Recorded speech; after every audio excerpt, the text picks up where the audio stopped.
Hello everyone! In this video, I'll show you how to apply for a Monzo joint account. First, you and the person you want to share the account with both need to have a Monzo current account. If you don't have one yet, download the app and set up your account first. Once you both have Monzo, open the app and tap the plus icon in the top right corner of the screen. Then select Apply for a joint account. From here, simply follow the steps on the screen to complete your application. You'll both need to approve and confirm the details.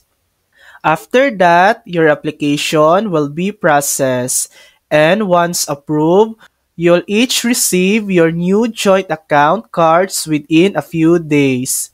The great thing is, while you wait for your physical cards, you can already add your new joint account to Google Pay or Apple Pay and start spending right away.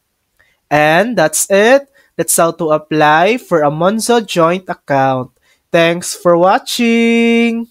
If this video helped you, please like and subscribe for more helpful tutorials.